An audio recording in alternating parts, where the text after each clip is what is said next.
Buenas tardes, queridos estudiantes. A ver, en la primera parte de esta hora voy a terminar con Platón. Estamos viendo el Sofista.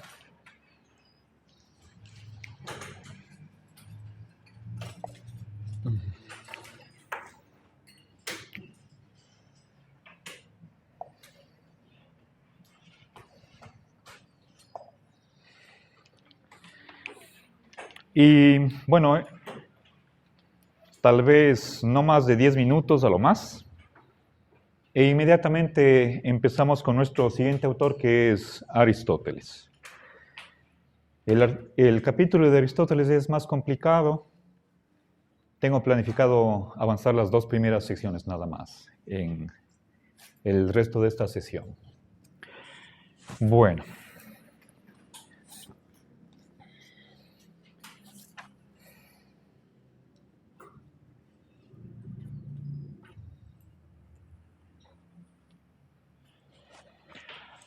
A ver, me parece que mencioné lo que Lorenzo llama la tesis del correlato en el Parménides y también en el Sofista. Por favor, revisen.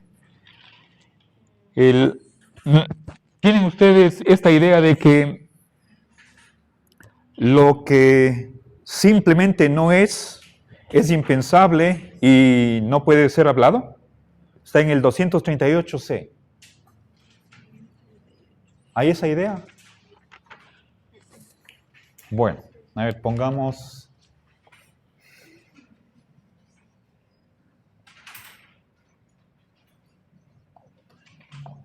Bueno, está expresado esto en términos negativos. A ver, 238C.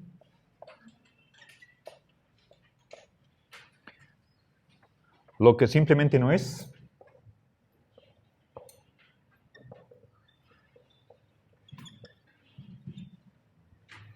Bien, este adverbio de modo está modificando la negación o al no ser. ¿Sí?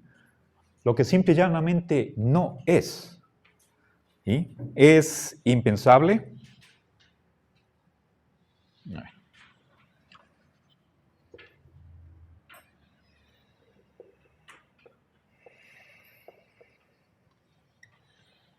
Y sobre ello no se puede hablar, digamos, inefable. ¿Sí?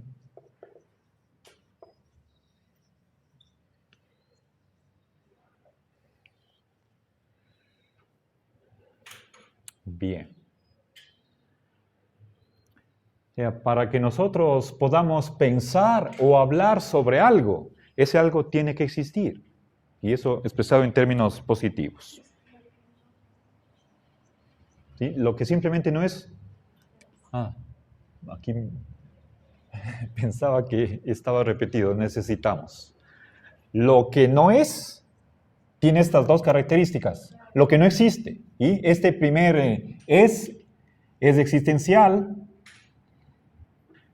El segundo es copulativo. Estos son atributos.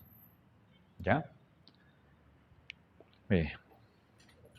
Gracias por la inquietud. ¿Ok?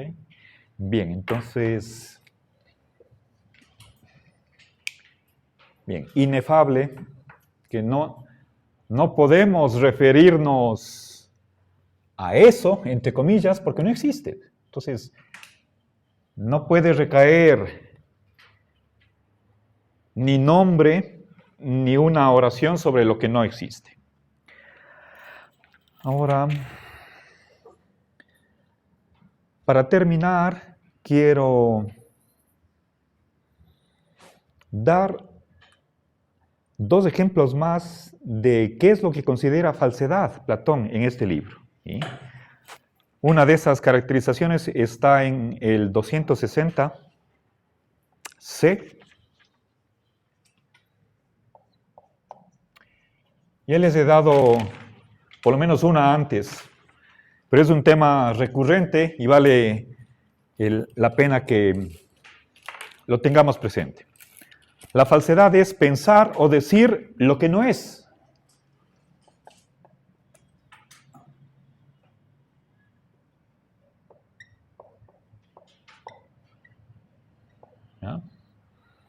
Y recuerden, el verbo ser, cuando no está seguido de un atributo, una cualidad, se lo entiende en sentido existencial, ¿sí?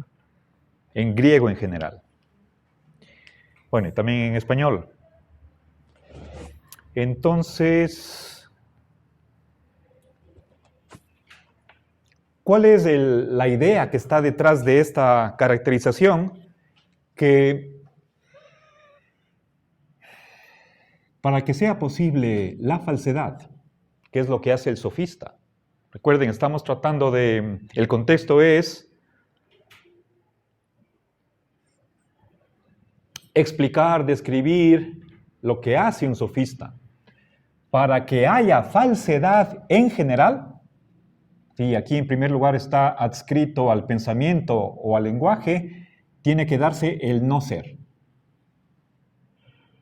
Tiene que ser algo, un género, una forma, el no ser, para explicar o para posibilitar que haya pensamientos y oraciones falsas. En ausencia de este no ser, no comprendemos qué es la falsedad. ¿Sí? Ok, y más adelante en la página 200, a ver, esto está en 260C.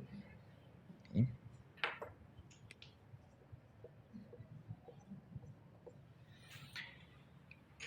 Tres páginas más adelante, en 263B, ¿sí?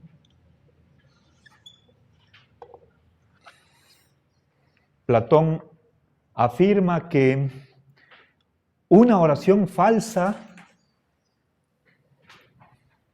dice las cosas que no son como siendo.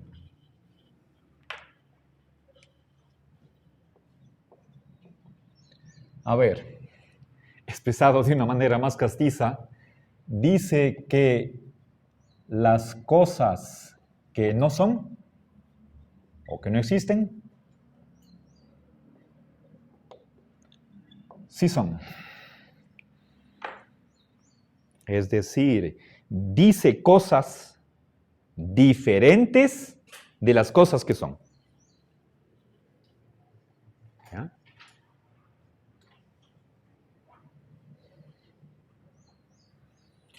Se pone un ejemplo un tanto exagerado. Teeteto vuela.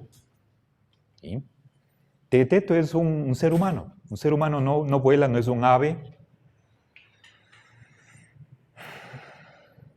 Teeteto puede estar parado, puede estar sentado, acostado, pero no vuela.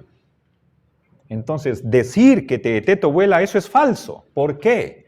Porque está enunciando cosas que no son, como si es que fueran. ¿Sí? Bien, entonces, nuevamente, para explicar la falsedad, necesitamos el no ser. ¿Sí? Esa es la conclusión. La falsedad requiere el no ser. Y la verdad se explica por el ser, por la existencia. Ok. Bien, entonces, ¿qué conclusiones sacamos de esta segunda ontología de Platón? ¿Sí? Del periodo de su vejez. Su ontología es existencial e inexistencial. ¿Sí? Ambas cosas.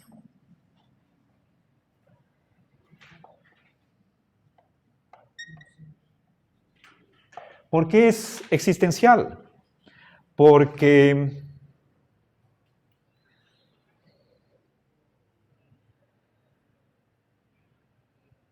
sostiene que para que sea posible una predicación, una atribución, se necesita la existencia del sujeto. ¿Sí? Entonces, sostiene la regla de generalización existencial. La predicación, ¿sí? como S es P, el objeto A tiene la propiedad F, requiere, ¿sí? Esto es posible solo si, como condición necesaria, la existencia del sujeto.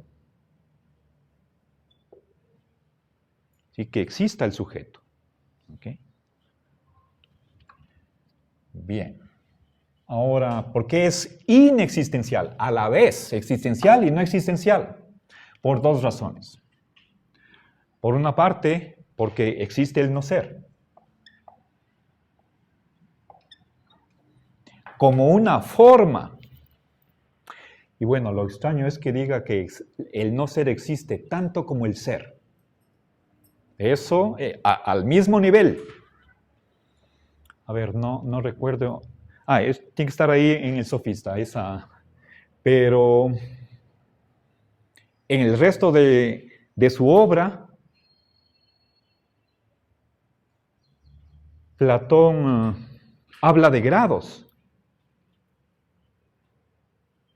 Entonces, esta equiparación entre grado de existencia del no ser y grado de existencia del ser, que estén al mismo nivel, eso es problemático. Creo que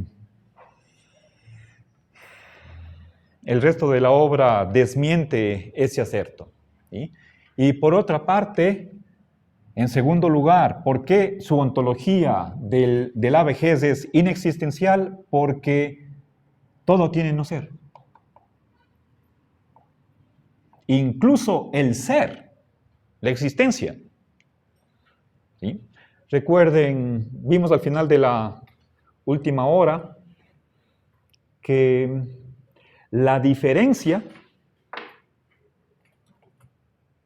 o si quieren ustedes, sí, la diferencia entraña no ser. ¿Sí? Teníamos la existencia es diferente de lo diferente, o la diferencia. Por lo tanto, la existencia no es. ¿Ya? La diferencia entraña no ser.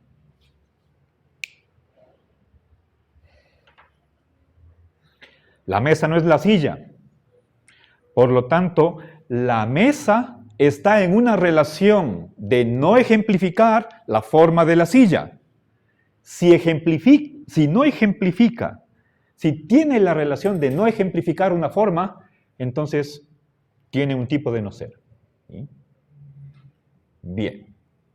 Y con esto, entonces, cerramos el capítulo 2 de Platón. ¿Sí? ¿Alguna pregunta? ¿Algún comentario? ¿No?